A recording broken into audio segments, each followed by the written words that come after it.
आपल्या विदर्भाच्या शेतकऱ्यांसोबत एवढा मोठा स्कॅम होता आहे. अरे विदर्भ सोडा, आपल्या महाराष्ट्रांच्या शेतकऱ्यांसोबत एवढा मोठा स्कॅम होत आहे तो तुम्हाला कळत नाही आहे. जे आपल्या महाराष्ट्राची सरकार आहे, महायुती सरकार, बीजेपी, शिवसेनाचा शिंदे गट आणि त्याच्यानंतर अजित पवार साहेबांची, त्यांनी म्हटलं होतं आम्ही कर्जमाफी करणार मॅनिफेस्टोमध्ये. मॅनिफेस्टो काय असतो समजा. मॅनिफेस्टो म्हणजे इलेक्शन लढण्या पहिले ते एक प्रॉमिस करतात की आम्ही तुम्हाला हे देणार, एक वचन दिलं जातं की आम्ही तुमच्यासाठी हे करणार, तुम्ही आम्हाला वोट द्या. ठीक आहे. फॉर एक्झाम्पल आपण कम्पेअर करतो स्वतःच्या देशाला, विश्वगुरु $5 ट्रिलियन की इकॉनॉमी अमेरिकेसोबत करतो.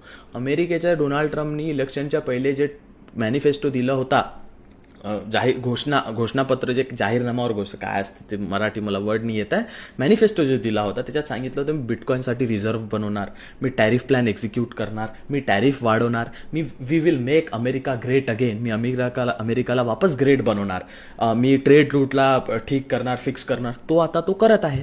तसंच बीजेपी सरकारने काय म्हटलं होतं, ऑफिशियल BJP.org.च्या वेबसाईटवरून डाउनलोड केलेला मॅनिफेस्टो आहे, फेक नाही आहे. कृषी क्षेत्रांचा विकास आमचे संकल्प, शेतकऱ्यांना कर्जमाफी.